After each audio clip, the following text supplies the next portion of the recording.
주님께서 여러분과 함께 요한이 전한 거룩한 복음입니다. 그때 예수님께서 하늘을 향하여 눈을 들어 기도하셨다.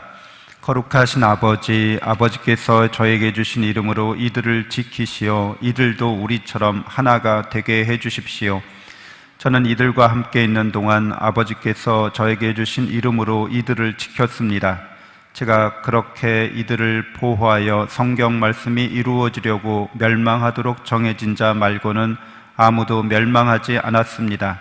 이제 저는 아버지께 갑니다. 제가 세상에 있으면서 이런 말씀을 드리는 이유는 이들이 속으로 저의 기쁨을 충만히 누리게 하려는 것입니다.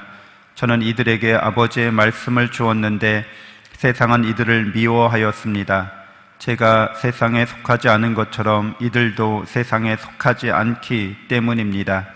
이들을 세상에서 데려가시라고 비는 것이 아니라 이들을 악에서 지켜주십사고 빕니다. 제가 세상에 속하지 않은 것처럼 이들도 세상에 속하지 않습니다. 이들을 진리로 거룩하게 해주십시오. 아버지의 말씀이 진리입니다.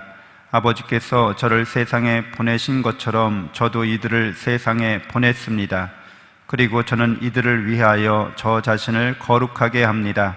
이들도 진리로 거룩해지게 하려는 것입니다. 주님의 말씀입니다. 그리스도님 참여합니다. 참 예수님, 하나님의 복동이 고맙습니다. 고맙습니다.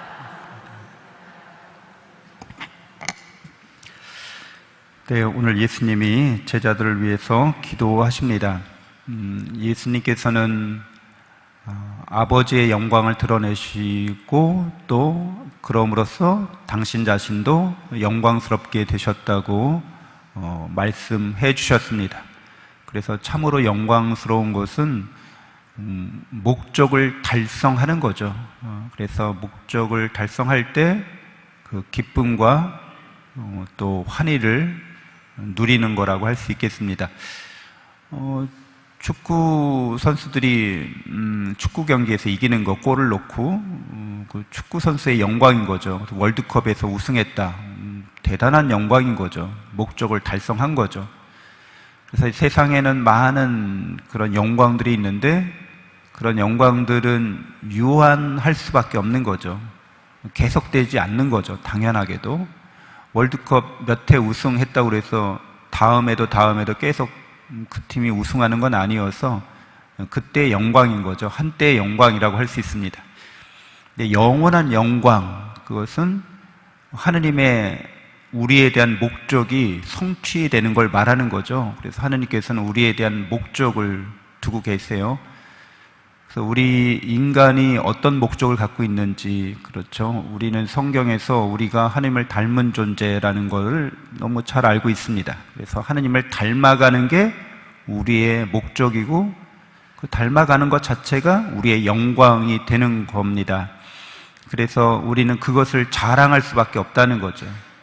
우리가 하나님을 닮았고 닮아가는 것이 인간의 목적이고 영광이라면 그런 과정 자체는 하나님의 사랑 안에서 이루어지는 일, 그분의 은총으로 열매 맺게 되는 일이 되는 거죠. 우리는 다만 거기에 대한 순종과 협력을 거둘 뿐인 거죠. 하나님이 하시는 일을, 주도적으로 하시는 일을 거들어 드릴 뿐입니다. 그리고 그런 일들이 우리에게는 이제 기쁨이 됩니다. 그래서 예수님이 이들도 우리처럼 하나가 되게 해주십시오 라고 기도하시고, 이 기도가 우리는 이루어진다는 것을 누구보다도 잘 알고 있습니다.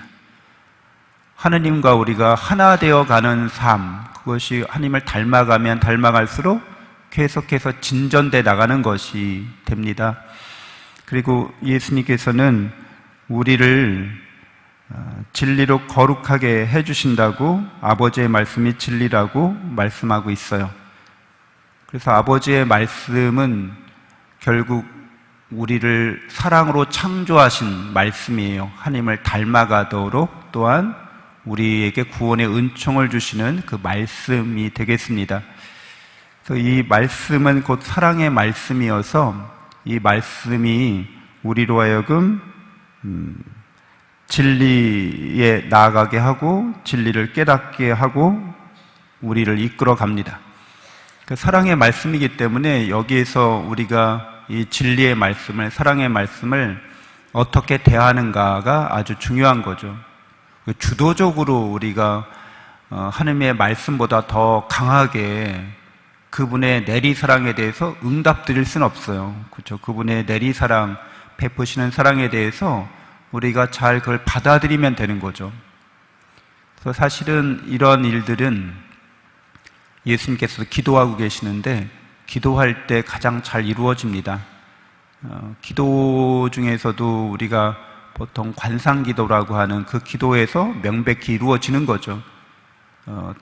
보통 우리가 하는 기도들은 뭐뭐를 이루게 해주세요, 뭐뭐가 되게 해주세요 라고 하는 기도들이 있잖아요.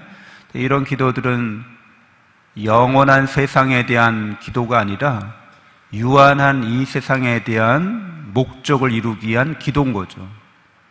근데 그런 기도들은 우리에게 영원한 기쁨이나 영원한 영광을 주는 일들은 아닌 거죠. 그런 일들에 대해서 기도하지 마십시오, 뭐 그런 뜻도 아니에요. 때때로 그런 기도가 필요하기도 합니다. 일용할 양식이 필요하듯이. 그렇지만 예수님이 말씀하시는 기도를 통해서 보여주신 것은 이들도 우리처럼 하나가 되게 해달라는 기도인데 영원히 우리를 사랑하고 계시다는 거예요. 그래서 관상기도는 영원히 우리를 사랑하고 있다는 걸 깨닫게 하는 기도인 거죠. 그래서 하나님의 뜻이 이루어졌다는 것을 확신하는, 체험하는 기도가 되는 거죠. 그리고 그런 기도는 이미 이루어진 거죠. 영원한 생명과 행복이 이미 우리에게 주어져 있다고 관상기도를 통해서 깨닫고 체험할 수 있게 됩니다. 그러니까 우리가 무슨 기도를 하든지 관상기도 안에서는 이미 다 이루어진 거죠.